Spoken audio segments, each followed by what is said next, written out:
On October the 15th, I was 173.6 pounds and 13.9% body fat, according to the scales. On November the 15th, I was 176.6 pounds and 14.5% body fat, according to the scales.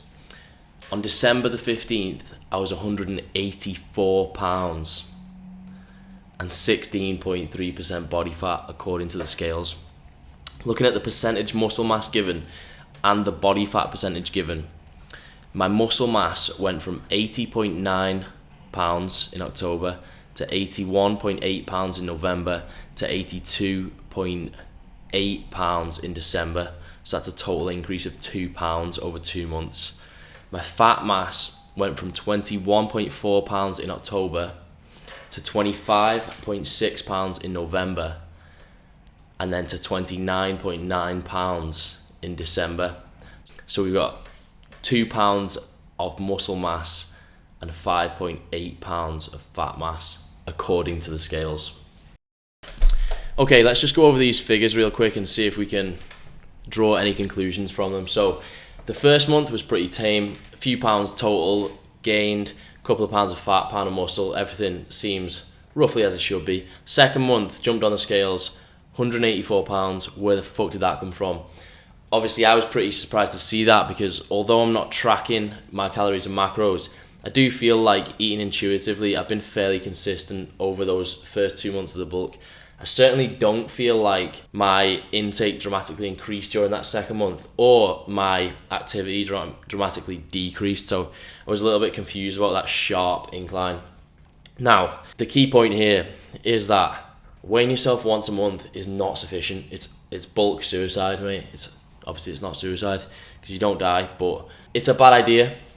And so do as Joey D says and not as he does. Weigh yourself like once or twice a week. The more the better, really, because although you might not be able to see differences going from 1 week to the next when you're bulking, you should when you're cutting probably, you'll have just a better overall picture to look back on. Now, if I drew a graph of my weight gain over the last 2 months, it would have 3 points on it. It would tell us fuck all. That's not particularly useful. So I think I only weighed myself so infrequently because I'm a bit arrogant about it, to be honest, and I just have this overall feeling that everything's going to be fine. I got this, and I'm probably not going to get fat because it's almost impossible for me to get fat. Now, that illusion has been somewhat shattered, but not completely. I also still do kind of feel that to some extent.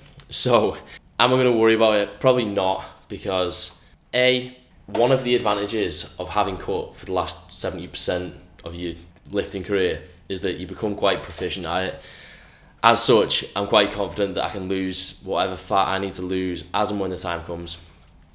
B, I'm kind of interested to see what I look like at a higher body fat percentage, because I've never really been that quote-unquote fat. And I might like it, I might not, maybe I'll fucking hate it. Who knows, but you gotta get there to see, you gotta taste it to find out on. And so I'm kind of intrigued at least a little bit to see what that looks and feels like. Is there a C? Nah, I don't think there's a C, so I'm gonna play a physique update and we'll see if we can actually see any visual difference. So on the left we have October the 15th, 2018, and on the right we have exactly 2 months later, December the 15th, 2018. I think, if I'm honest, we would be hard-pressed to find any significant difference between the two, aside from an obvious loss in leanness. I do personally feel like there's more of a difference in my physique than these clips show, but then again, that is just how I feel, and this is actual video evidence, so maybe this takes precedent. One of the areas I feel have improved most, ironically, are my arms, and I purposely prioritized other areas knowing that they were a strong point. And so it kind of goes to show, or at least imply, that your strong points will always be your strong points. Maybe instead of trying to fix it, I should just play to it and just get huge arms. Another thing to note is that I should have included legs in the initial physique update. I didn't do that, and so for the sake of continuity, I'm not going to do it going forward. So let me know what you think. Have I made any gains whatsoever? Is there any point in all of this? Is life pointless? Is my bulk pointless? Should I quit? Just kidding, I'm not quitting. Gonna crack on and get massive. See you in the next clip. Hi everyone, how are we doing? We're in Pure Gym. can tell by the tunes. This is, I don't know which cycle it is, man. It might be cycle 3, fuck knows. What I do know is it's rotation 3, push day 1, which means I'm on low reps today. Now the last time I did low reps, I think I did 5 by 5 with 120 kilograms. So it's from a flat bench. So that's what I'm going to be aiming to beat today. I mean, realistically, if I'm fully honest with myself, I should be able to do it because it's just been Christmas. I've been eating a fuckload. I've been sleeping plenty. There's no real excuse. So we'll see how it goes anyway. I might hop into a bit of commentary because I've been asked for this music, just like fucking shit up, man. You know what I mean? Kills the vibe, doesn't it? Let's do it. Alright, so I'm just going to take you through some general strength updates while we watch me doing a push workout. So at the end of these clips, I'll actually show you every single bench that I've done since I started this program, and so you can see all the actual stats. Maybe I'll make them into a pretty graph, mate, and then we can see like the general trend. So what you're seeing is 5 fairly easy reps with 120 kilograms. So before I started this program, I could just about get 5 reps out with this weight on a really good day, you know, if I was lucky. Now I can do all my 5 sets with it, and as you can see, I can even increase it just a touch. I've done 3 sets with 120. They didn't feel particularly easy, like they felt just not like the best. Anyway, so I'm gonna go up because I've done them by 1.25 kilograms each side. So percentage-wise, it's a tiny increase, but still some increase, like, isn't it? So I suppose psychologically, I'm still getting a victory, man. Still come out of it and be like, yeah, I did more than last week. Because then it does add up eventually, right, doesn't it? So anyway, we're gonna do that set. Hopefully we get this out and then that's great. So on to 122.5 kilograms, and this was a little bit harder as you expect, but still managing to get it out. So I'm pretty happy with how this is going. I do find though that these lower rep sets are harder to improve upon week on week than my higher rep sets. You'll see later when I show you all the actual figures, but my sets of 10 and my sets of 8 seem to be improving faster than these heavier sets, and so I'm actually considering the possibility of sticking in a lower rep phase for a little bit longer, or just tweaking my program a touch so that I'm putting a bit more focus on these low rep sessions. I'll keep you posted if I do that. Obviously, make shit free, make shit downloadable so everyone can do as Joey D does. So in general, aside from my bench, all my lifts are pretty good. I'm seeing a general upwards trend. It's hard to judge things in the first month because what you see is a lot of improvements that are based purely on honing the motor skill. So let's say I've been doing dumbbell presses for a while, and then I start a program where I'm doing flat bench as my first exercise. For the first few weeks, I will simply get better at the movement. I will move more efficiently. I will just dial in the actual motor skill, and that'll allow me to lift significantly more. So in the first few weeks, I might think, shit, I'm making like sick gains with these lifts, but it's actually not just raw strength, initially at least. So after the first 2 or 3 weeks, then you'll notice shit slows down a little bit and you are just relying on raw strength improvements.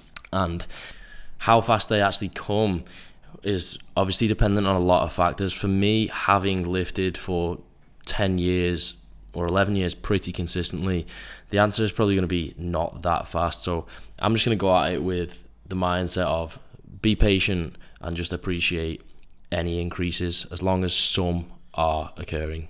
Okay, as promised, here we have every single bench press that I've done since I started this program.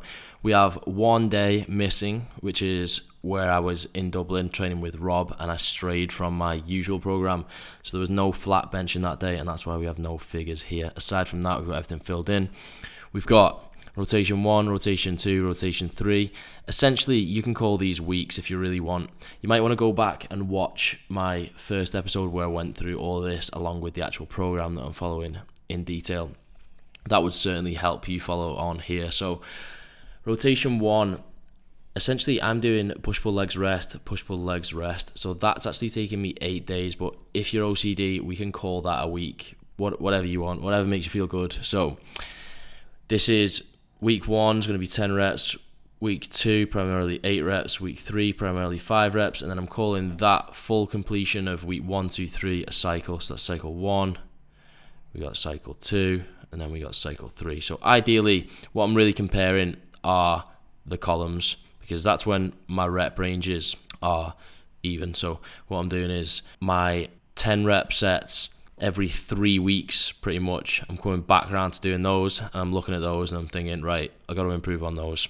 So at the bottom of each column, I have an estimated 1 rep max. I've gone through this again in the first video. So let's look at these estimated 1 rep max numbers. We've got 125, 127, 131, 131, 134, 134, almost 135 there. So you can see some pretty steady progress there. Now, I'm not saying that these estimated 1 rep maxes are accurate. In fact, they're definitely not. But again, I'm just using it as some kind of metric by which to judge long-term progress. So rotation 2, we got 132, 132.7, 135, 134, 135.7, 135.6. So I think progress in this rep range has been the most satisfying, but that might be due to me undershooting on the first week. I'll throw those in a little graph so you can see what they actually look like. Okay, so the blue line represents rotation 1, so that's sets of 10. The green line represents progress on my sets of 8, and the red line represents my sets of 5. So as you can see, the higher rep sets, the blue and the green line, are behaving a little bit better than my lower rep sets. Alright, so I spoke previously, I think it was in episode number 2, about how I'm not currently tracking my calories and macros. Now again, this is an instance where I would not necessarily do as I do, but for me personally, in a nutshell, I just try to track macros as little as I can get away with, to be honest, because I just don't feel like it's an optimal way to spend my life, and so I only really do it when I'm cutting. However, that led me to wondering, well, if I'm just quote-unquote eating intuitively, where is my actual caloric intake ending up, and what would I eat if I just eat to my appetite? Now, if I'm honest, it's to my appetite and a little bit beyond, because I don't really just stop when I'm hungry. I just stop when there's nothing left that I want to eat. And so what I did was I went back through one day and just added up everything retrospectively, just to see roughly where I was at. And that came out to between 4,200 and 4,300 calories. So obviously that sounds like an insane amount, and I mean, it probably is quite a lot, to be honest, and I'm sure that is the culprit for my rapid weight gain. However, I just thought it was interesting, just wanted to give everyone an idea really of the rough calories that I've been eating, because I think if I just say to you, oh, I'm not tracking at the moment, it doesn't really give people much info, and so at least now you have a rough idea to what my intake is. So I'm not actually planning on reducing or controlling that whatsoever. I'm just going to keep smashing it, to be honest, and see what happens. Quad update. Naughty, mate. Carbs actually growing loads as well, but I just didn't want to. I haven't got the wide angle lens on, so I just can't fit them in shot. That's Elder Bro in the back. Yes. Alright, so I realise this video has been pretty robotic, but I just wanted to keep shit informative pretty much. Keep it on task and keep it a bulking series that's actually about the bulk and not just like turn it into vlogs, because obviously we got them separate. So the final thing I want to say is it's January, right? And this is usually the time when Joey D would be like, time to mini cut everyone. I'm doing 10 days or 2 weeks in a deficit, shred a bit of fat, yada yada yada, all that. It's not happening this year. This year, I'm just gonna do something different, because, why do the same shit every year? I'm gonna crack on with the bulk. Obviously, I'm just gonna keep hitting it, man. I'm excited. I think in terms of duration, I wanna see it through for at least 6 months. I think anything less than 6 months, and maybe I'm just not doing, maybe it's not a bulk, man. I don't think that it would be particularly helpful to people if I do it for any shorter than that period of time, because you're not getting a real world example. And the 5 years or so, or 6 years that I was lifting, before I even got on Instagram in like 2012, the vast majority of that period was spent in a caloric surplus. And so if I'm now on YouTube and I'm doing 3-month bulks or 4-month bulks or 5-month bulks, whatever, everyone's just getting a really bad example of the reality of bulking and of what, you know, because no one sees the first 5 or 6 years. I was always still pretty much lean just because I was quite ectomorph, but I was still in a surplus for that time, and without, you know, people knowing that, I just feel like you'd get bad representation of the truth behind it. And so I'm gonna crack on with it, hopefully see it through till January, maybe end of March at least. Even then, we'll see how it feels, man. So I'm going on my holidays soon. I want to be nice and thick on a beach, so I'll see you in the next episode. I'm actually going to have that one coming pretty soon, because I mean it's almost the 15th of this month now, and so it's almost time to weigh myself again. So we'll see what's happening. Maybe I got even fatter over Christmas. I have a feeling that might be the case. Anyway, cheers for checking in. See you later. Delaney is my hero.